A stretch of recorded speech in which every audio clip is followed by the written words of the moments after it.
Hola, buenas tardes. Estaba pensando que si cogiéramos a estos tres y los estrujáramos bien y extrajéramos de ellos sus conocimientos, no sus humores, tendríamos quizá la concentración de mayor sabiduría teatral que podríamos encontrar en toda Europa. Los tres son catedráticos. Ya con eso se ha dicho todo. Huerta, de la Universidad Complutense de Madrid, José Luis, de la RESAD, de la Real Escuela Superior de Arte Dramático de Madrid, y César, de la Universidad de Murcia. Los tres, de alguna manera, aunque Alonso menos, especializados en Siglo de Oro. Javier, sobre todo en el teatro de humor y el teatro breve del Siglo de Oro y posteriores. César es un hombre no solo conocido aquí en España, ha dado muchísimas conferencias y cursos y charlas y congresos por Europa y por América, por múltiples ciudades. José Luis es quizá el más claro representante que tenemos del teatro independiente español, que no es decir poco, porque decir que alguien es fundamental en el teatro independiente español quiere decir que es actor, director, dramaturgo, costurera, figurinista, cargador y descargador de escenografías, conductor de furgonetas. José Luis, ¿qué más? Eso de joven, ahora ya. No, ahora ya no, tenemos media torta. Pero es verdad que decir de alguien que es claro representante del teatro español es que sabe hacer de todo porque entonces había que hacer de todo. Y con medios muy precarios y con resultados muchas veces muy brillantes. Él pasa a ser, digamos, el icono del teatro, del paso ese de la transición, no la transición política, sino la transición del teatro independiente al teatro que conocemos hoy, de los circuitos habituales en los que conviven los teatros públicos y los teatros, si se quiere llamar, comerciales o como sea, y él ha estado ahí en todos. Ha estado trabajando como director y como dramaturgo para empresas privadas, para producciones propias, para teatros públicos y para teatros comerciales totalmente. Sus obras han sido llevadas al cine, todos recordaremos La estanquera de Vallecas, recordaremos, ¿cuál era la otra? Bajarse al Moro. ¿Tienes otra? Hay varias, Salvajes. Salvajes, no, yo me refería a esas tres fundamentales, Salvajes. Y es un hombre que luego ha pasado a estar en la plana mayor del teatro español como director de la Compañía Nacional de Teatro Clásico, también como director de la RESAD. Ahora es el primer presidente que ha tenido la nueva Academia de Artes Escénicas de España, que ya no es tan nueva, ya tenemos ¿cuántos años? ¿2 años? ¿3? ¿4? 3 para el 4. Pasa el tiempo. ¿Cómo pasa el tiempo? Pues nada, ahí sigue al frente.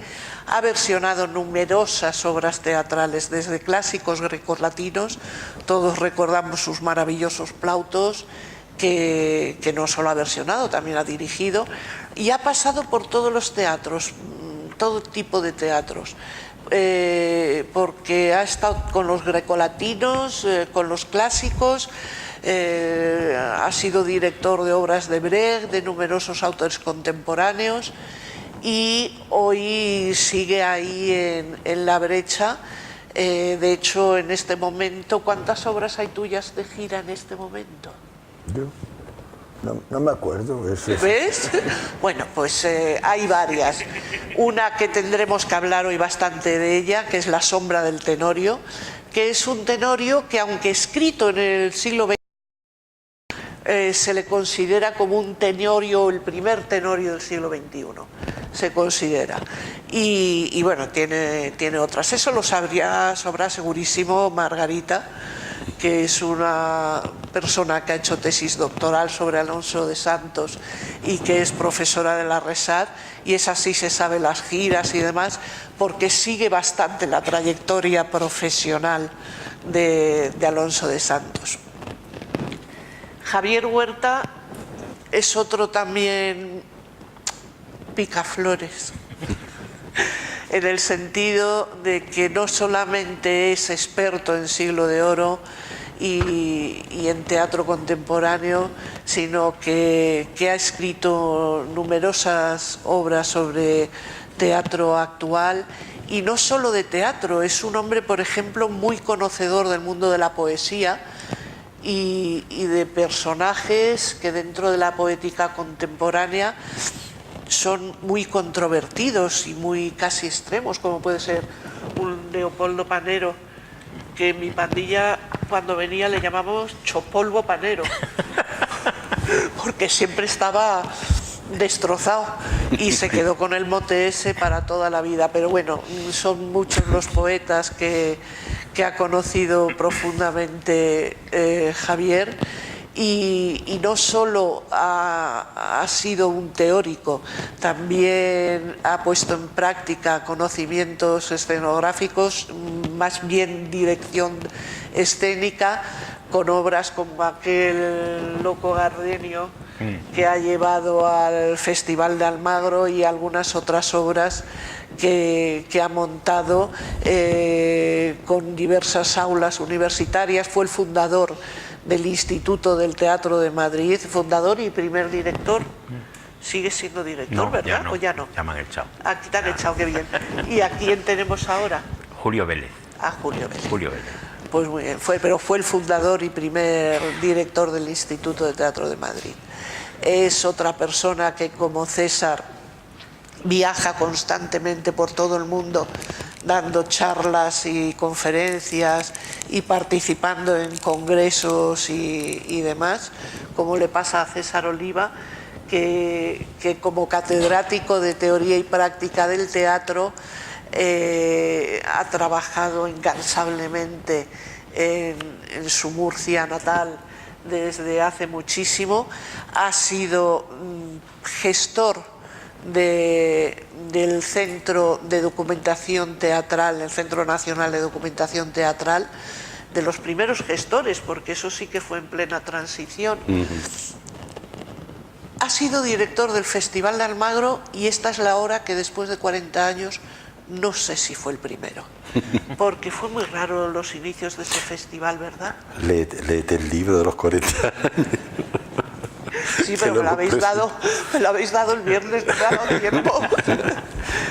Pero es verdad que al principio el festival no era un festival, eran unas jornadas en las que estuvo empujando ahí César Oliva, y de qué manera. Esas jornadas que tenían por la noche representaban a lo largo de los días de la jornada pues 2 o 3 obritas de teatro, o no obritas, obrazas, pero digo obritas en el sentido, en la cantidad, que eran muy pocas. Y con el tiempo pues ahí tenemos el Festival de Almagro, que es un clarísimo referente en toda Europa, como lo está empezando a ser y lo va a llegar a ser el Festival de Olmedo. Pero claro, aquí tenemos, creo que vamos por la 12ª, ¿no? Y Almagro ha cumplido este año los 40. Además de dirigir el Festival de Almagro ha dirigido también el Teatro Romea, el de Julián Romea, que era amigo de Zorrilla, ¿verdad? Se trataba mucho con él. Sí, Ahora señor. hablamos de eso. Claro, porque estamos aquí también para hablar de este tenorio del cual se cumple el bicentenario.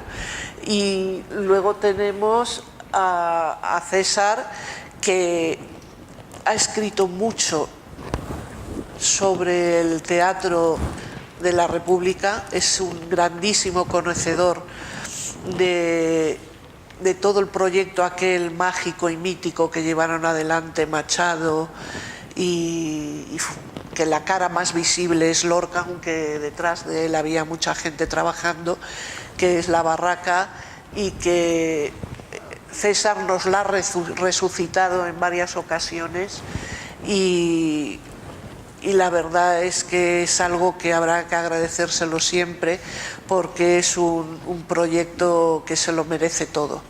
César también ha escrito sobre teatro contemporáneo mucho, tiene más de una treintena de libros publicados, y yo creo que vamos a ponernos a hablar de nuestro Tenorio y de nuestro Don Juan.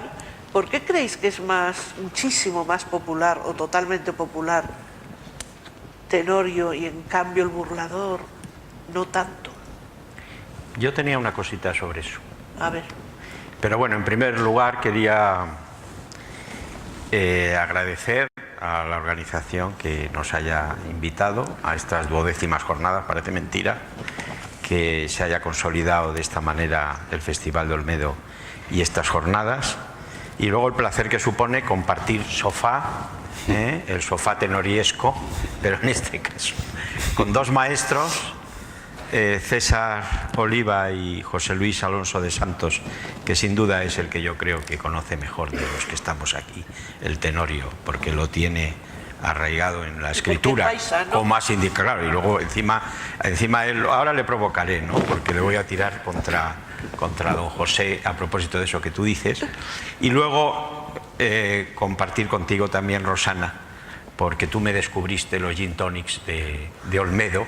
Dices, son los mejores y los más baratos. Hay un sitio fenomenal, y entonces nos íbamos a los gin tonics. Pues me gusta pasar a la historia por eso. Aparte de por otras cosas que tú sabes, ¿no? Entonces yo tenía aquí, tú antes estabas, cuando te he visto al llegar al hotel, y venías con tu sobrino, ¿no? Sobrina, ¿no? Sí, con mi sobrina Sofía, que está ahí sentada. Y te preguntaba qué era un erudito. Y entonces en ese momento me miraste a mí, ¿no? Claro. Y entonces yo he hecho aquí un ejercicio de erudición, pero muy breve. Lo voy a decir. Es que me preguntaba, ¿y con quién vas a estar? Y yo he dicho, con 3 eruditos, 3 catedráticos, que son como los demás, pero muy pesados con un tema. Dale al tema, y raya, ñigo, y raca, ñigo. Pues eso, yo con el tema. Entonces, simplemente unos datos, y a propósito de lo que tú decías, de ese combate que gana por goleada el Tenorio al Burlador de Tirso, ¿no? He mirado la página del Centro de Documentación Teatral, que tú sabes que es ahora mismo una fuente imprescindible y además de gran ayuda para los profesores. Y hay gente muy buena ahí detrás. Hombre, está Julio Huélamo, Berta Muñoz, José Ramón Fernández, en fin, un equipo extraordinario. Entonces, en la base de datos, desde el año 1940, sin entrar en lo anterior, ¿verdad? Desde 1940 hay registrados 184 montajes de El Tenorio de Zorrilla. 184, naturalmente habrá más, claro, pero 184. Del Burlador de Sevilla solo hay 18 desde 1942. Es decir, que gana por goleada. Pero brutal. Y te diré otra cosa. Desde 1940, de 1941, eso es cuando nos pasamos, ¿ok? Yo llamo. De 1941 a 1951, que es el estreno del gran Tenorio de Dalí, ¿no? El famoso Tenorio de Dalí. O 50 o 51. 49. Bueno, 49. 49, el de Luis Escobar, ¿no? Exacto, Sí, sí. el de Luis Escobar y tal. Hay 71 tenorios. 71. Es decir, un tercio prácticamente de todos. Después, durante 40 años, baja muchísimo y vuelve a subir de 1990 a 2016, que se registran 80 tenorios. Qué curioso. Del Burlador, en cambio, como te digo, de 1942 a 2015 hay 18 burladores solos. Con lo cual, pues está claro que la gente ha tenido el público en general, lo que tiene en la cabeza cuando se habla de Don Juan no es el de Tirso, sino que es el de Zorrilla. Aun siendo mi opinión, y aquí ya podíamos introducir la polémica, superior el de Tirso al del paisano de don José Luis, don José Zorrilla. En la cabeza y en el verbo, que acordaos de las representaciones, que el público iba diciendo el verso por lo bajini, porque claro, se lo sabían de memoria. Efectivamente, efectivamente. Porque era más memorable. Memorizable. No, memorable. Memorable es lo que se queda en la memoria, no memorizable. Es una palabra extraña. Memorable es aquello que queda grabado en la memoria de la comunidad. Y ahí efectivamente no. Yo solamente aportaba, si queréis luego añado más cosas, pero en principio esto, y luego también destacar que el tenorio ha sido objeto de experimentación, que es lo bonito, yo creo, ¿no? Desde ese Don Juan de Tenorio de Luis Escobar hasta, pues yo no sé, los que podríamos llamar los tenorios, no sé si llamarlos posmodernos, pero bueno, los que pertenecen ya prácticamente casi todos al siglo XXI, empezando por el de Eduardo Vasco en el año 2000, siguiendo después por el de Alfonso Zurro, que a mí me pareció bastante, tú lo viste, ¿verdad? Aquel que era un tenorio representado en un asilo, ¿no? Ahora lo llaman residencia a los de ancianos. Siguiendo por el de Mauricio Escaparro. Sí, el proyecto que llevó a cabo Amorós con la Compañía Nacional de Teatro Clásico, que se anunció a bombo y platillo porque un Don Juan lo iba a hacer Antonio Banderas. Ah, sí. No era cierto. No, era mentira. Luego el de Mario Gas. Y finalmente el tenorio de Blanca Portillo, ¿no? El 2015. O sea que también ha sido objeto de experimentación, ¿no? Y aparte los muchos tenorios, Gustavo Pérez Puig lo ponía siempre en el español, ¿no? El 1 de noviembre. Esa costumbre se ha perdido, ¿no? Entonces, bueno, eso simplemente esto. Luego, si queréis, podemos hablar un poquito más del Burlador de Sevilla. No sé qué os parece esta especie de... ¿Hablas tú o quieres que diga yo algo? Alonso, tu tenorio, tu Don Juan, perdón, es deudor del tenorio fundamentalmente, sí, ¿no? Hombre, a mí me gustaría... que le salvas del todo. Soy un poco, inevitablemente, estamos en Valladolid, tierras de Valladolid. José Zorrilla era paisano y amigo mío, nos llamamos mucho por teléfono, todo el mundo lo sabe, porque con los móviles caros se puede, con los baratos no, pero los móviles estos últimos permiten llamar 2 siglos atrás.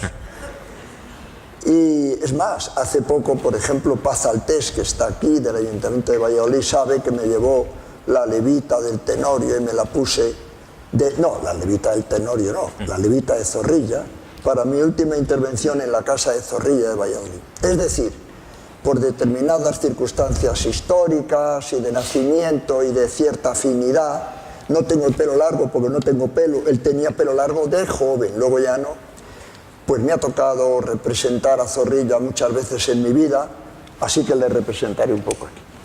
Así que yo cuando hablemos hablaré un poco en nombre de Zorrilla. Yo le llamo por el móvil interno y él me da las contestaciones. Yo hablaré en nombre de Zorrilla, ¿eh? Con lo cual el debate se puede animar porque ellos hablan como profesores actuales y yo pregunto, ¿qué les decimos? Y contesto en nombre de Zorrilla, ¿eh? Sobre el tenorio, sobre el romanticismo y sobre cualquier cuestión, pues yo voy a contestar a ser posible, porque no me las sé todas, claro, pero me sé bastantes, con palabras de José Zorrilla. Yo creo que puede ser interesante, ¿eh? Muy bien. Venga, Francesa. Con palabras de José Zorrilla empiezo. Sí, claro. Vale. Yo creo que mi colega escribió mucho, habló mucho, tuvo una vida muy larga y vivió los 10 años más apasionantes de la compulsiva historia literaria española, porque el romanticismo coincide con el nacimiento del liberalismo. Ser liberal te fusilaban en España, ojo, en aquella época el liberalismo se impone y en esos 10 años que se impone el liberalismo, es decir, la revolución de la juventud, viene un chico que tiene 19 años, menos que todos los que hay aquí, y de repente en el entierro de Larra pues dice unos versos que César y yo damos recitales de esos versos por España. No lo sabemos. A veces, bueno. Y con esos versos Zorrilla no solamente se hace un poeta famoso, sino que siembra las bases del romanticismo, de su poética y de la literatura española a partir de ese momento. Importantísimo, 19 años. Y además era un hombre que había fracasado en los estudios, me dice que lo recuerde, le echan de todo, no termina el bachillerato, es un desastre, pero era muy buen poeta y tenía la intuición esa de los poetas que le venía de los dioses, porque los románticos eran así, ¿no? Y dice en esos versos que nosotros decimos muchas veces juntos, en el entierro de Larra, él dice, pues ese vago clamor que rasga el viento en la voz funeral de una campana. Eso lo he recitado yo en la casa de Zorrilla, vestido de Zorrilla, ¿verdad, Paz? Hace poco. Bueno, pues tiene una estrofa, Zorrilla, una estrofa muy pequeñita, con 19 años, que dice que el poeta en su misión, en esta tierra que habita, es una planta maldita con frutos de bendición. Establece la oposición maldición-bendición que va a ser origen del romanticismo, de don Juan Tenorio, de su vida, y va a establecer la dicotomía entre el creador y su obra, entre el yo creador y el yo subjetivo, entre las dos fuerzas. A partir de ahí cambia la historia de la literatura, que aquí pone algo así como de don Juan a la modernidad, y dice Zorrilla, recuerda que eso lo empecé. Además de eso, otras palabras importantísimas de Zorrilla, me dice él que las recuerde, yo las recuerdo, es que discutiendo con Julián Romea, como ya ha nombrado Julián Romea, y él tiene mucho que ver con Julián Romea porque viene de su tierra, de la tierra donde está su teatro, en Murcia. Julián Romea fue el principal actor de su tiempo y estuvo en el gran debate de lo que es el arte escénico y lo que es la literatura escénica de su tiempo. Y Zorrilla, explicándole cómo había que hacer su obra y qué era la literatura romántica, de la que se deriva, bueno, modernismo, simbolismos, etc. No hay tiempo para explicar todo eso. Le dice a Julián Romea, Julián, yo, actores, le dice, es que yo no quiero que presentes mi obra, quiero que la representes. Y en ese debate entre presentar y representar sigue todavía instalada los problemas escénicos de la cultura teatral española, porque hay una gran diferencia entre presentar el arte como presencia a el arte como representación.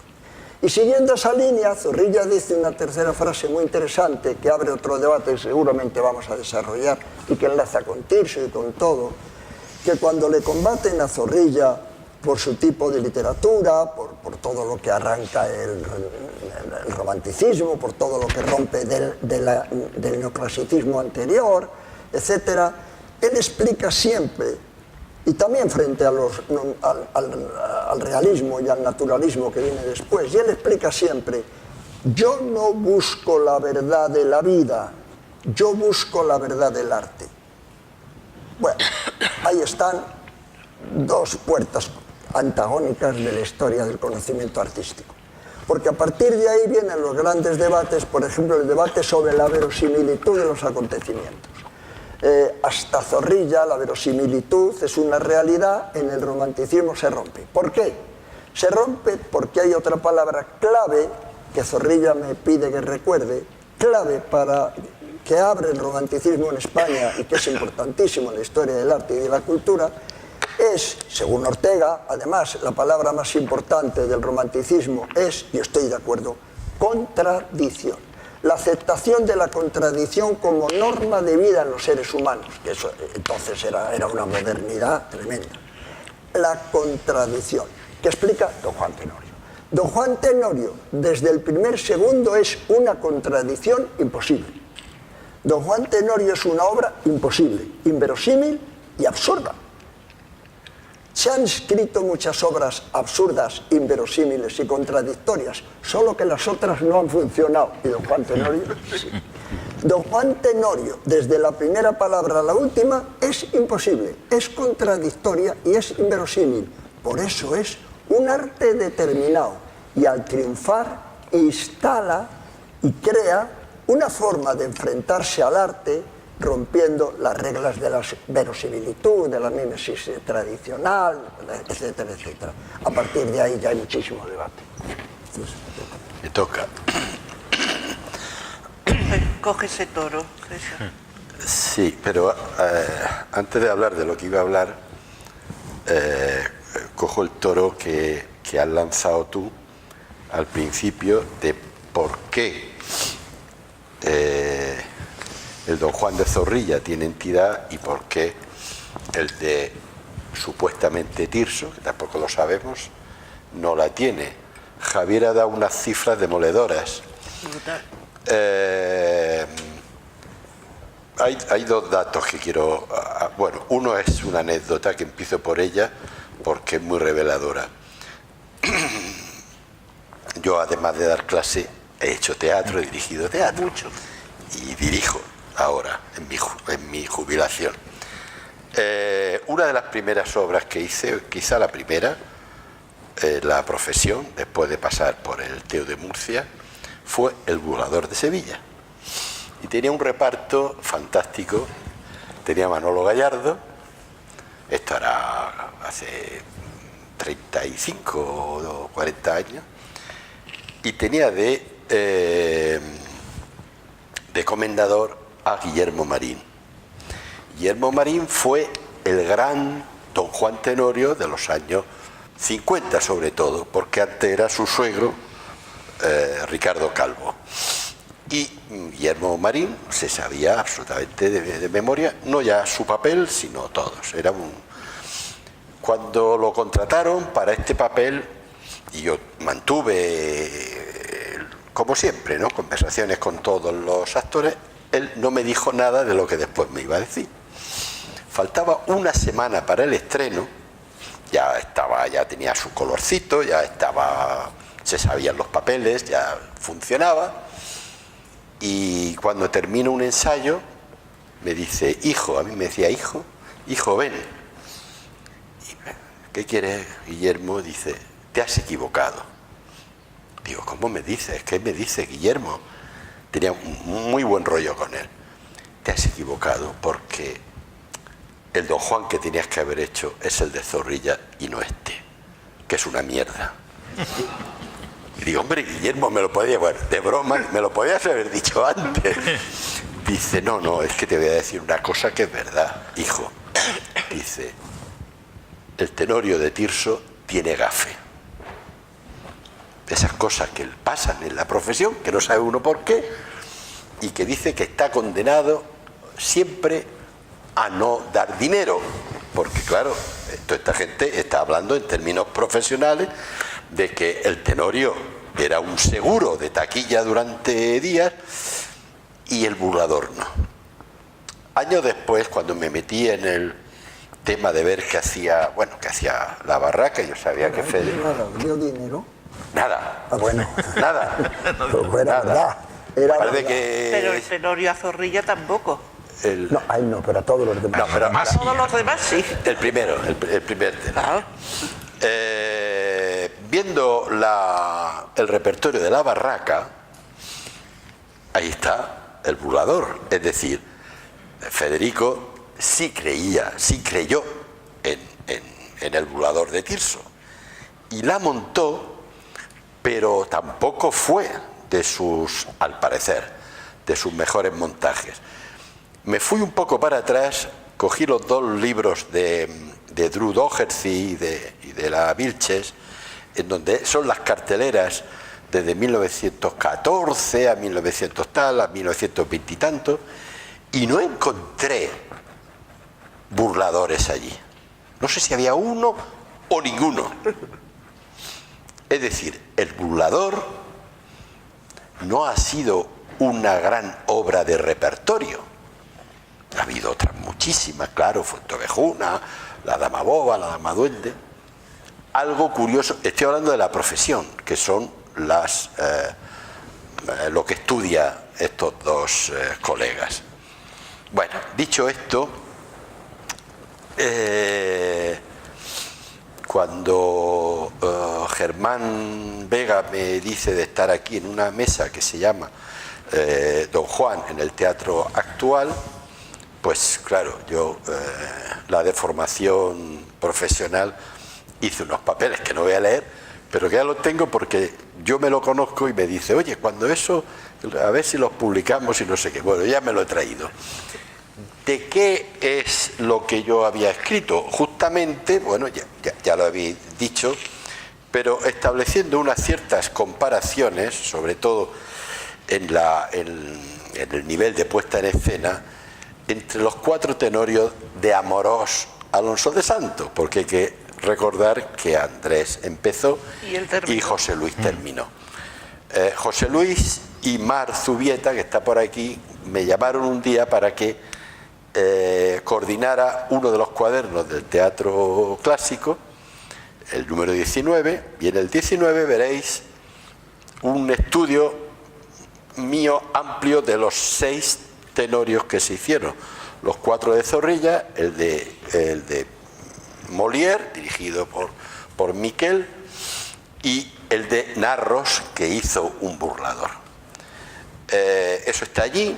Yo creo que lo he repasado ayer entre Salamanca y esto. Está muy bien ese libro. Pero es un libro que de pronto me di cuenta que es muy completo, no por mi artículo, sino por la cantidad de información que viene detrás, con artículos de Rosa Navarro, de Toni Tordera, de varios especialistas en Don Juan, y luego una selección de fotos ordenada por Andrés Peláez de tenorios, ¿no? Yo lo recomiendo para el que esté interesado en la materia. No incluyo en mi intervención de hoy el Molière y el Tirso, sino porque sabía que estábamos o que íbamos a hablar de Zorrilla, estamos en Valladolid, etcétera, etcétera, y además tampoco tenemos mucho tiempo para enrollarnos demasiado. Yo creo que los 4 fueron interesantes. 3 de ellos, bueno, 2 estuvieron en el Teatro de la Comedia, uno ya fue en el Pavón, porque fue el paso al Pavón en el 2003, el de Escaparro, y el último fue en el María Guerrero, que dirigió Ángel Fernández Montesinos, de alguna manera tomando como referencia el Quijote de Dalí, del 49, de Dalí, bueno, sí, era de Dalí, de Huerto Pérez de la Osa y Luis Escobar, condecorados de Dalí.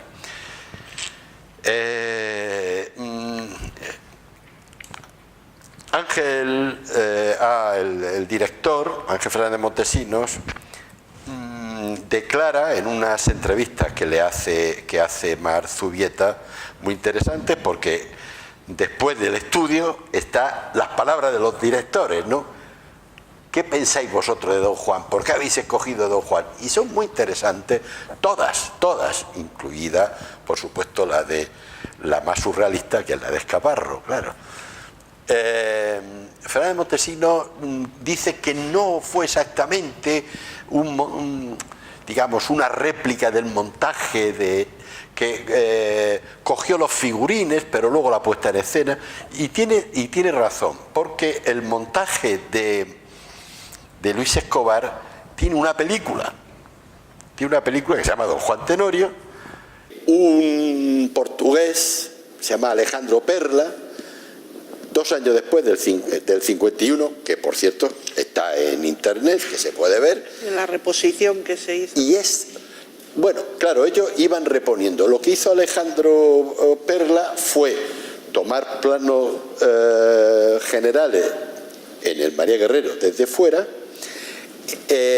meter las cámaras en el escenario para planos medios y primeros planos, que eso se ensayó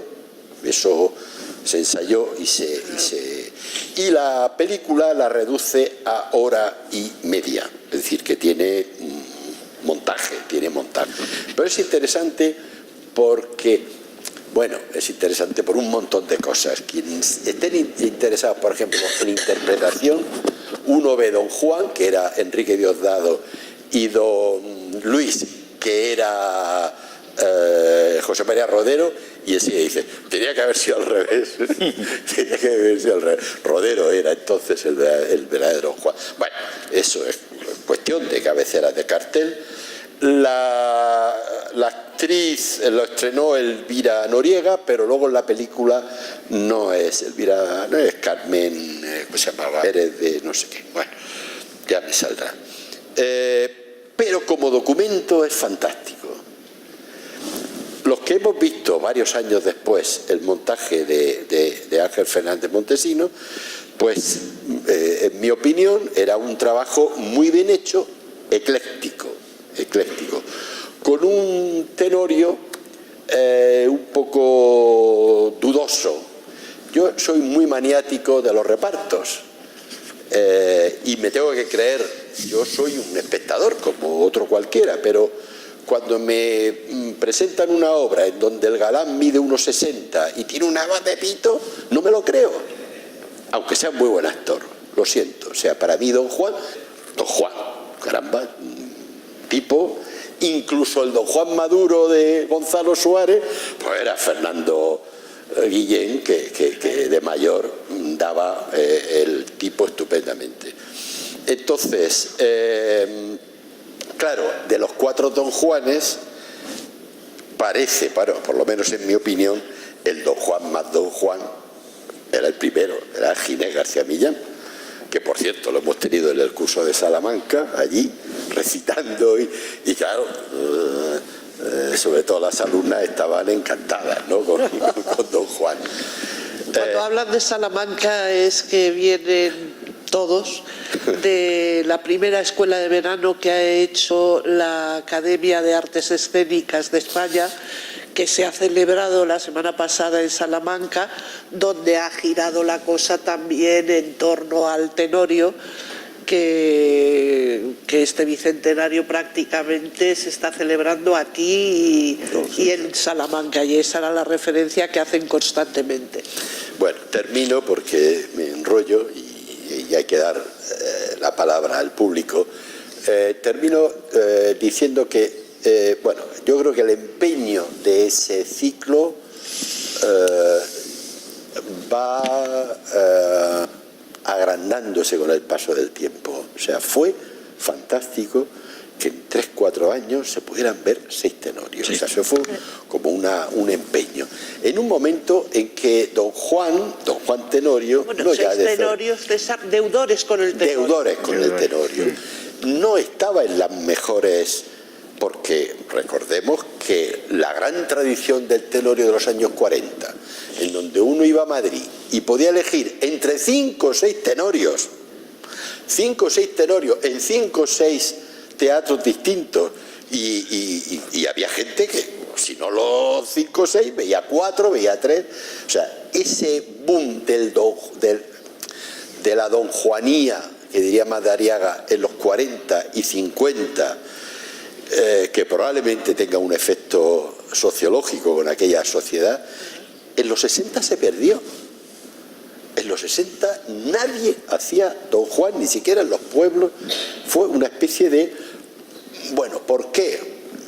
Hay quien lo ha estudiado, el hipismo, el amor libre, todo eso se cargó a Don Juan, obviamente, ¿no? Pero luego recuperarlo a principios del siglo XXI fue una operación cultural que a mí me parece de primera... Pero una vez recuperado, si pensamos por qué, tampoco hay nada en que basarse, porque realmente desde la óptica contemporánea el Don Juan es un cretino y un imbécil. Bueno, no. Y es un maltratador, y es un violador, y es un canalla. No. José Luis, ya está. Te voy a explicar hasta qué punto no es verdad. Cuando él consigue secuestrar a la mujer más guapa de entonces, al tesoro, que todo el mundo considera la mujer tesoro, que es doña Inés, es el objeto de seducción. El hombre la rapta, la saca del convento, escapa con ella. Ojo, raptar a una mujer de un convento se juega la vida. La policía va detrás. Faltaría más. El padre Y hoy... Espera que sigo. El padre va detrás, don Luis va detrás para matarle, el mundo entero va a... Pero él la ha raptado, se la lleva a un huerto que tiene al otro lado de Guadalquivir. ¿Qué hace allí en el huerto? Una vez que llega con doña Inés, ese señor tan malo que dices tú, la viola, la seduce, no. Él no se la lleva al huerto, a él lo que le gusta es el huerto en sí mismo. Recordemos lo que dice, no es verdad, Ángel de Amor, que hay gorriones, que se respira muy... Es ecologista. Es que es el primer manifiesto ecologista de la historia de la humanidad, don Juan Tenorio, entre otras cosas. Es lo que habla, es de las campesinas flores, él ni la toca. Es más bueno que yo, desde luego, yo ayer en la noche y tal, después de tanto lío. No, él le habla, de verdad, le dice 6 veces, 6 a doña Inés, lo bien que se respira. A que se respira bien, respira. Y la otra creerá que el chico es de Greenpeace o algo así, o que le quiere vender algo, porque doña Inés no es tonta, ¿no? Yo al principio, esto cuando lo reflexioné, me despertaba también el humor, decía yo, y qué gracioso. La escena más célebre del Tenorio, la llamada escena del sofá, que Zorrilla escribió sin sofá, como es lógico, eso es un invento de posterior, de los que tenían sofá en su casa y lo llevaron allí y lo pusieron, pero Zorrilla no lo escribió con sofá. Bueno, pues esa escena del sofá, que Zorrilla escribió sin sofá, yo al principio me hacía gracia que todo el tiempo le está hablando del campo, que ni siquiera le dice qué mona eres y qué ojos más bonitos tienes, no, le dice que qué bonitos son los árboles, el río, la está seduciendo, José Luis. Yo un día empecé a pensar, ¿y si esto tiene algo más que una broma? Es que Zorrilla es el escritor que da a la naturaleza carga de categoría de valor esencial para la literatura. Un cambio esencial en la historia de la literatura. Claro que habían hablado de la naturaleza muchos, pero que sitúa a la naturaleza como el valor supremo en la vida, Zorrilla. Fíjate, te cuento una cosa como te podría contar 40. Por ejemplo, Zorrilla doma el fuego. ¿Por qué Tirso de Molina no funciona y funciona Zorrilla? Porque Tirso de Molina la llama el fuego de las pasiones, que se convierte en el fuego de la culpa y en el fuego del infierno, que me quemo, que me abrazo, todos los monólogos. Ojo, la palabra que más se cita en los Don Juanes, en todos, incluido el Tenorio, es la palabra fuego. Cuando se ven las obras y se cuentan las palabras, se aprenden muchas cosas. Bueno, la palabra que más se cita es fuego. Solo que Tirso el fuego lo convierte en el fuego de la culpa y del infierno, y el espectador no quiere. Y lo que hace Zorrilla, el fuego de las pasiones, el fuego de toda la obra, lo convierte en unas llamitas que se van juntas al cielo como en Quo Vadis. Transforma el fuego en espiritualidad. Y eso ha funcionado en la historia de la humanidad mucho en todas las culturas. Transformar el fuego de las pasiones en espiritualidad. O sea que porque le perdona. No, lo que te quiero decir... Y Tirso no le perdona, Tirso a la hoguera. No solo es un golfo que va a ignorar y acostándose con las chicas, es muchísimas cosas más. César. Oye, José Luis, ¿y qué te ha dicho? ¿Me perdonas? Sí. No, es que voy a... ¿Y qué te ha dicho? No, era simplemente una cosa, ya que tienes comunicación directa con Zorrilla. ¿Qué pregunta? ¿Qué te ha dicho sobre el montaje de Blanca Portillo? Está muy cabreado. No. Pero como no eres tú el que lo opina, sino Zorrilla, puedes decir lo que quieras. No, pero tengo un problema. Yo soy presidente de las artes escénicas y mi mayor cruz es que no puedo decir lo que pienso. Pero en este caso sería Zorrilla, no tú. No, pero ahí no tengo más remedio, todos son compañeros y tal. En cuanto deje de ser presidente me lo preguntas.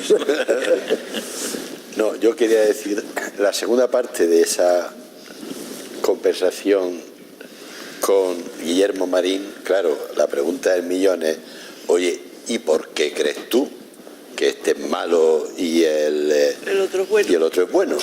Dice, porque ese se condena y este se salva.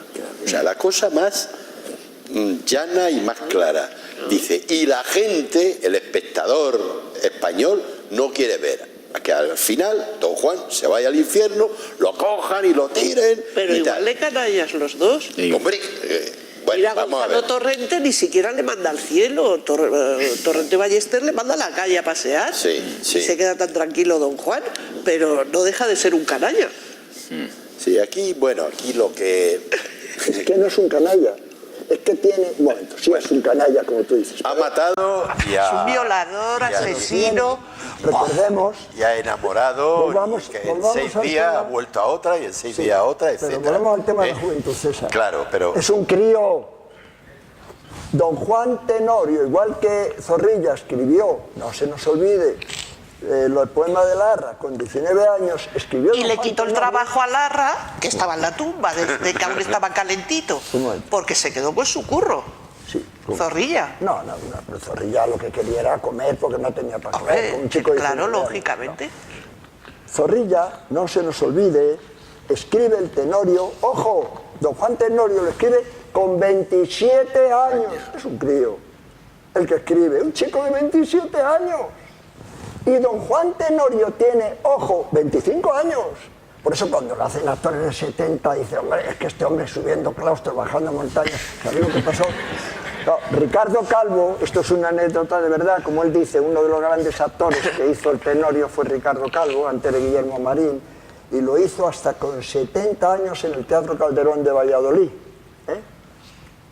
Y esa anécdota en los libros, ¿no? Por eso, y es una anécdota preciosa. Con 70 años, yo a los palacios subí, yo a los claustros escalé, en todas partes dejé memoria amarga de mí. Y dice un espectador, ¡ole tus cojones, abuelo! Oye, es que con 70 años tiene mérito.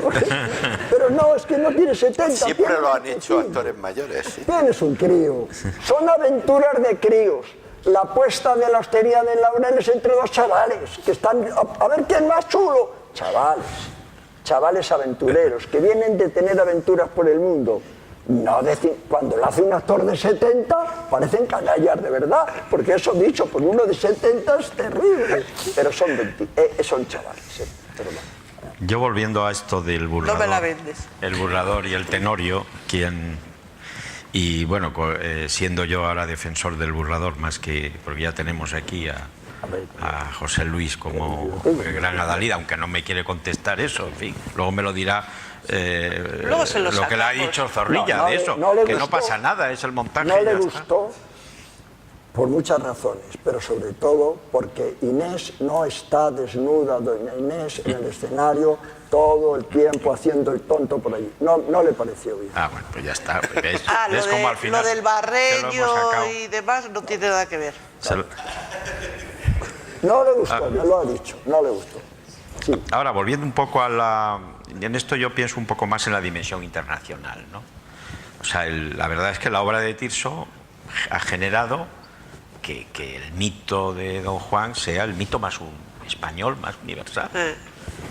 Ha llegado a todas partes, ¿no? Desde que él lo escribió. Vamos, Todas partes y a Alfredo todos Rodríguez los dice que no lo territorios. escribió, pero bueno, vamos a dar por hecho que Tirso lo escribiera, ¿no? Y entonces, verdaderamente, Don Juan Tenorio es mucho más español, creo yo. Es decir, que el burlador creo que tiene una dimensión más universal. El Tenorio llega más a la idiosincrasia española, desde luego, por esa razón evidente del final también, y de que acaba bien, ¿eh? Mientras que el burlador yo creo que tiene esa potencia de la tragedia. Es una, Era un poco lo que es una decía tragedia, Machado, ¿no? es En los es una estudios tragedia. Y lo que decía tiene. César antes de Lorca, a mí eso también me motivó bastante, porque yo creo que Lorca es el primer gran lector del teatro del siglo de oro. Lector en el sentido de que los entiende, no tiene prejuicios políticos sobre ellos, como luego tantos han tenido, y los pone en escena además. Y elige, dentro de ese repertorio que es modélico, porque si te fijas, en los 13 montajes de La Barraca está el modelo de teatro nacional, de teatro clásico. que ha seguido, vamos, que está hasta en la Compañía Nacional. Sí, sí. Teatro del 16, desde Juan de la Encina, Cervantes, y luego la Trinidad, Tirso, Lope y Calderón, ¿no? Y todos los géneros además representados, es decir, que es un modelo de hombre que tenía. Y entonces escoge esa, que efectivamente quizás no fue de los montajes que tuvo más éxito, pero desde luego fue un montaje bastante brillante. Los figurines y los decorados los hizo un pintor daliniano, Alfonso Ponce de León, que después se haría falangista y murió asesinado en julio del 36. Alfonso Ponce de León. Sus cuadros están en el Reina Sofía, ¿no? Y solo me interesaba unir ahora con la guerra porque en el año 42 el que era el primer actor de la barraca, Modesto Higueras, también reconvertido al falangismo, montó otra vez el Burlador de Sevilla, como montó en este caso con figurines de José Luis López Vázquez. A la supervivencia, con figurines de José Luis López Vázquez. Sí. Y bueno, que ahí hay un hilo que desde luego se perdió. Yo solamente, fijaos, hasta el año 61 no vuelve a haber otro Burlador. ¿Y sabéis dónde lo pone? El pequeño Teatro Dido, teatro independiente, ¿no? Sí, sí. Que fue una especie de precursor de lo que luego vosotros hicisteis a finales de los 60. Precursor del 70, TEM, ¿no? y de... Con Josefina Sánchez Pedreño, ¿no? Y después ya viene esa etapa tan estupenda donde ha habido ya grandes burladores, ¿no? El de Narros, que lo hizo, si no recuerdo mal, 2 veces, una en el 66 en el Español y otra la que tú decías, ¿no? Que yo creo que también fue un gran montaje, ¿no? Después el último ya de Darío Facal, del Teatro Español. Yo que a veces hablo también con Tirso de Molina, pues tampoco me dijo que tampoco le había gustado mucho. Le gustó demasiado. Pero bueno. Sabes que Miguel no quería montarlo la segunda vez. Narros. Miguel Narros no quería. Yo llamé a Miguel para que montara el burlador. Yo quería montar un burlador porque se estaba para compensar. Fue de tu época ¿no? Sí. Yo fue un encargo mío. Lo último que hizo además José Hierro venía con Oxígeno a los ensayos que hizo la versión. La versión se la encargué a José Hierro, que en aquella época estaba en Santander y yo iba mucho y tenía relación con él. Y los ensayos, José Hierro con el Oxígeno, Miguel Narros y yo y tal, en aquella época. Porque yo quería a mí me gusta mucho también el de Tirso, pero tanteé a algunos directores y la gente se resistía. Y Miguel Narros también se resistía, porque es una obra muy dura, muy ingrata. Y lo para que Miguel yo le dije... Ya se lo dijo Guillermo a César. Es muy ingrata. Sí. Pero Miguel había hecho un montaje muy bonito, antiguo, y dije, retoma ese montaje con Carlos Hipólito de protagonista, y fue un éxito dentro de lo que cabe. Dentro de lo que cabe. Y José Hierro, que era el poeta serio oficial, y nosotros le teníamos allí y decíamos, teníamos un problema con él, porque ya muy mayor, muy enfermo, muy enfermo, lo último que hizo, se empeñó en que fuera muy moderno, decía él. Y ahora hemos visto hace poco un Tirso, un Don Juan muy moderno, con micros y cabareteras y tal. Eso es lo que quería José Hierro. Y Miguel Narros y yo, escandalizados, decíamos, hemos traído a este hombre tan clásico, y él decía, no, todas desnudas y a tararararara. Y nosotros palidecíamos, ¿sabes? ¿No? Miguel Narros y yo decíamos, madre mía, ¿no? Esto con Oxígeno. No, viene a Minta la más bella, tararararara, decía José Hierro. Y nosotros, bueno, entonces Tirso se presta a pocas bromas, además. Y queríamos hacer un montaje sobrio, pero fue hay obras que pueden salir bien, y de hecho esa salió bien, pero hay que luchar mucho con el material. Es como cuando el escultor trabaja con barro, trabaja con hierro. Pues Tirso es hierro, y domar el hierro cuesta, bueno, tú lo has montado. Y hay otras obras que van un poquito más solas. Hoy hablaba con Carmelo del Caballero de Olmedo. No es que sea fácil, pero va más sola que un Tirso. Porque Tirso es muy buen autor, sus obras son muy buenas, pero es hierro, y trabajar el hierro es dificultoso. No sé si esa metáfora te ha parecido. ¿Tu Don Juan, José Luis, a quién es deudor? ¿Cómo? tu Don Juan. Bueno, para que yo La sombra del Tenorio es como un encargo, ahora lo voy a volver a montar porque Don Juan, La sombra del Tenorio se monta, remonta por el mundo entero siempre porque es el colmo de sinvergüencería mía que hago una obra realista del romanticismo. Entonces yo voy y como representante de Zorrilla lo que hago es darle la vuelta, cojo de protagonista a Chuti y cuento lo de detrás del Tenorio, lo realista de lo romántico. Eso sería, ¿no? Claro, eso da para muchas tesis doctorales de entrada, ¿no? Y da para mucho juego escénico porque hace a la fuerza un contraste en la historia de los estilos. A la fuerza hay un choque estilístico entre estilos que se manifiesta sobre todo en formas de vivir y en clases sociales, porque las diferencias estilísticas están bien a partir de que la gente come. Cuando no tiene para comer no hay estilos, hay comida, ¿no? Entonces depende de la situación social, la gente evoluciona en los estilos o evoluciona en las revoluciones. Entonces es una obra, otra vez más, de los marginados, Chuti frente a Don Juan. Ahí lo que le preocupa a Chuti es que Don Juan Tenorio sacrifica a los demás, porque Brígida, por ejemplo, la pobre es la encargada del marketing. ¿Yo qué papel tengo? Tú eres la del marketing de Don Juan. ¿Yo qué papel tengo? Hombre, entonces Don Juan sacrifica a montones, porque Don Juan es el que vive sacrificando a los demás para él. Y Chuti protesta en la obra y a partir de ahí se origina iniciativa. Y bueno, la obra pues sigue viva, vamos a montarla otra vez y se está montando siempre. Es lo que me apetecía a mí escribir.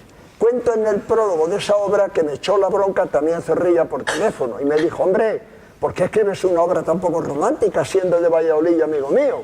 Y yo le dije que son los tiempos, es que ahora ya no se lleva el romanticismo, es que no se lleva, ¿no?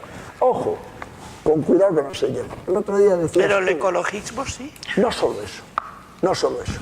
¿Qué palabra ha quedado más en el mundo? Lo romántico. ¿Qué comportamiento y cómo son las canciones? Románticas. ¿Y cómo son las películas de televisión de las noches esas horribles? Románticas. ¿Y cómo son las comedias de amor? Románticas. ¿Y de qué te acusan cuando te acusan de algo tu pareja? De poco romántico. O sea, el romanticismo ha impregnado nuestra vida de tal manera que se ha quedado a vivir con nosotros. Es un término que se ha incorporado al comportamiento humano normal. Fíjate en las canciones. Todas las canciones hablan de amor y todas las canciones son románticas. El romanticismo ha dejado una estela tremenda. Y sin entrar ya eso en Rubén Darío, el moderno, o sin entrar en Valle Inclán, que Valle Inclán empieza a hacer teatro porque adora a Zorrilla. Porque la primera vez que escucha a Valle Inclán a Zorrilla se mete en el teatro. Y enlaza a Zorrilla con la generación del 98. Pero eso para otro curso. Lo que pasa es que, en fin, sí, estoy de acuerdo con lo del romanticismo, pero claro, el romanticismo español es un romanticismo dulzón, es un romanticismo enfático, que no tiene nada que ver con el romanticismo europeo, el alemán, el italiano, el inglés. No, yo creo que hay un... El alemán, que es el original. El alemán, claro. Pero me refiero a que, bueno, tenemos un poeta, ¿no?, que es Antonio Colinas, que defiende él mucho ese romanticismo trágico, ¿no?, que es un romanticismo, efectivamente, que no tiene que ver con esa impostura, ¿no?, de nuestros... Porque, claro, de tu amigo don José, ¿qué obra queda fuera de don Juan Tenorio? No. Porque tú hablabas de Gafe, de traidor, inconfeso y mártir, decían que era Gafe también, la obra, ¿no? Cuando se ponía... No hay ningún problema. Zorrilla es tan romántico que el primero que dice que todas sus obras son espantosas es él.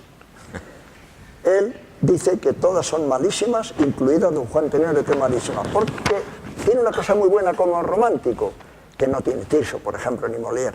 Es un autor desgarrado, que no cree en él mismo. Es un autor que no cree en él. Yo la conferencia próxima que voy a dar en Udueña y tal va a ser Zorrilla contra Zorrilla. El primer enemigo de Zorrilla es Zorrilla.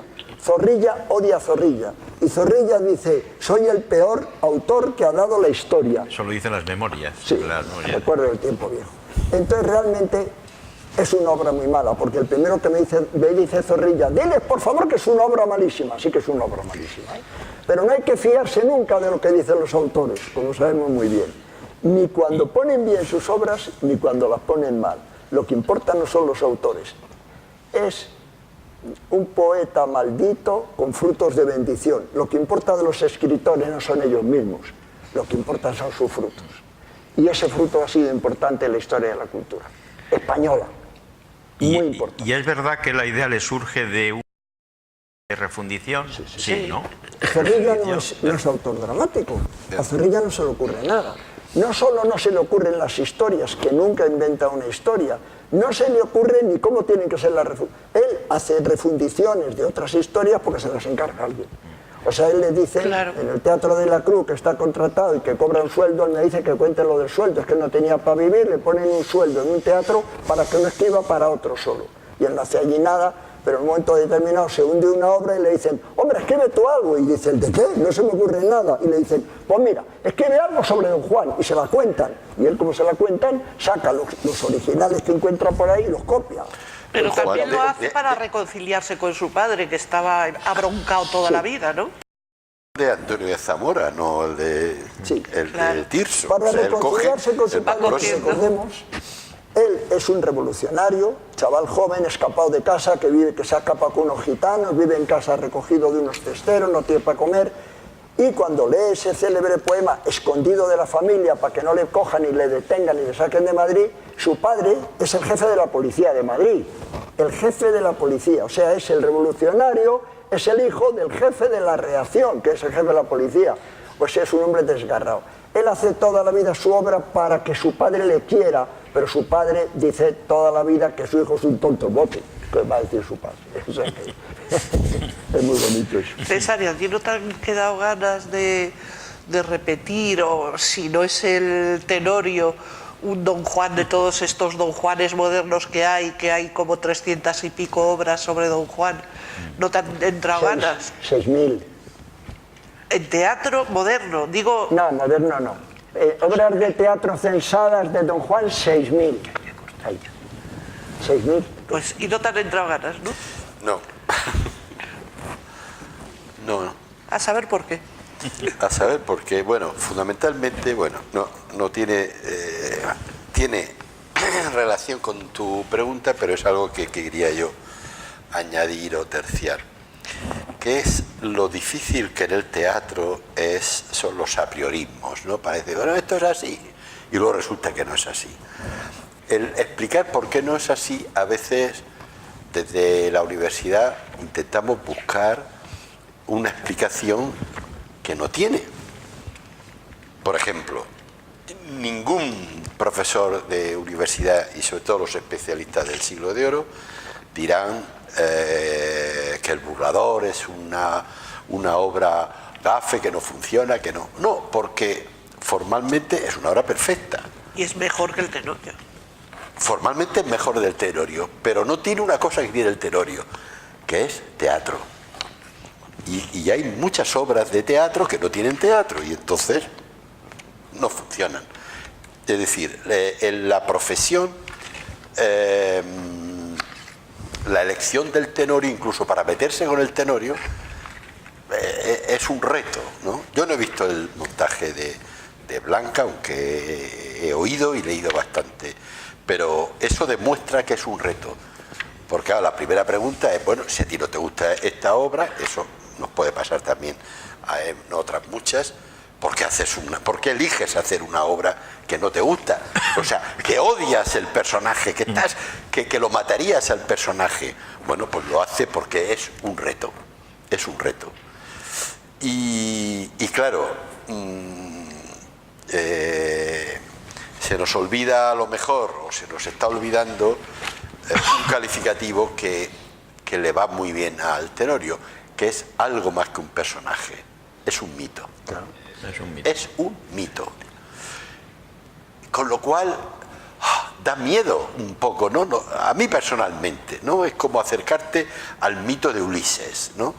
Porque te sobrepasa, porque cuando crees que lo domina, viene una corriente y te dice otra cosa, o cuando crees que dominas a Don Juan, viene y te enseña una cara que dice, caramba, pero ¿por qué me hace esta mueca, este guiño, ¿no? Y eso sí que bueno, a mí personalmente, como persona de teatro, para eso me abrumaría, ¿no? Bueno, pues nosotros, para no abrumaros también, damos la tarde por concluida. Si alguien tiene alguna pregunta fundamental para cualquiera de estos cerebritos, la puede hacer, y si no, pues recogemos el cabas y el pupitre. Nada más, pues muchísimas gracias. Aquí hay una palabra.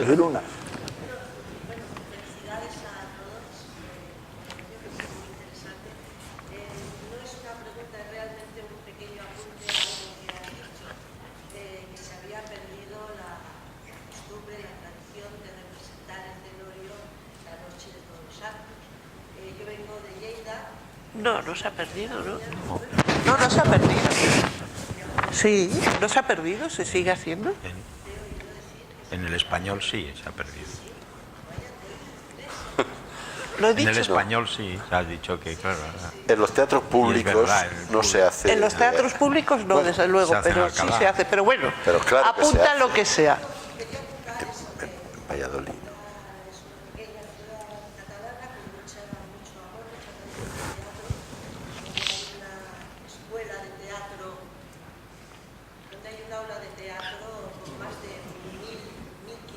Alumnos en una ciudad que tiene poco más de 100.000 habitantes, para que os hagáis un poco de la idea de la afición que hay, y una cantidad enorme de compañías amateurs. Entonces se sigue desde siempre representando el día 1 de noviembre la obra de don Juan Tenorio, y yo creo que para muchísima gente mayor que no es aficionada siquiera al teatro, es una cita ineludible que tienen en Lérida cada año con sea el para teatro. gente joven. Esperemos. No, y sí, se ha seguido la tradición con la gente joven. Claro. Pero nada, al menos yo he entendido que decías que se había perdido un poco esta tradición. Es que es verdad que la montaba todos los años Pérez de la Fuente, perdón, Gustavo Pérez Puig, y esa tradición en el español, que la mantuvo como pudo, con unas lecturas dramatizadas y con unos repartos impresionantes, Mario Gas, se ha terminado perdiendo, pero cualquier momento, y desde luego en otros sitios de toda España, y no digamos ya en Latinoamérica, se hace muchísimo el 1 de noviembre, los tenorios. Pues nada, solo era eso. Muchas gracias. Muchas gracias a todos vosotros, y nada, nos seguiremos viendo por la ciudad. Cuéntalo. Me gustaría saberla por el Zorrilla y Blanca Portillo, del que lo ha preguntado. ¿La opinión a José Luis Alonso de Santos? A Javier Huerta. Él no dirige la academia, que lo diga. Yo creo que el maestro Alonso de Santos ha dicho lo de Blanca Portillo. Lo que tú no has querido.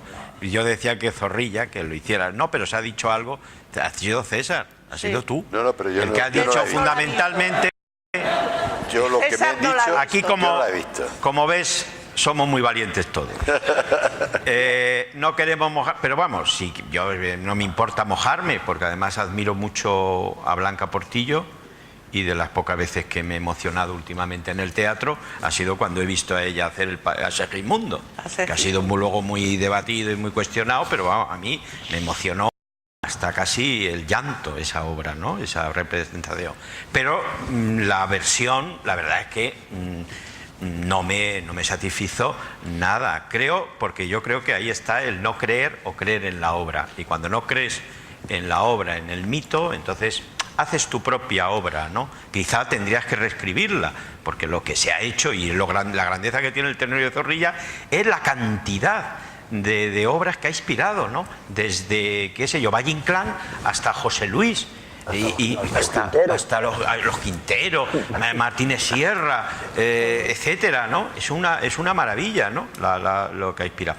Pero cuando tú presentas la obra, yo creo que tienes en cierta manera que empatizar con el autor que haces, y yo creo que es lo que faltaba. No se cree en él y se presenta de una manera esperpéntica, grotesca, desfigurada, etcétera, y yo con eso pues no comulgo con esa versión.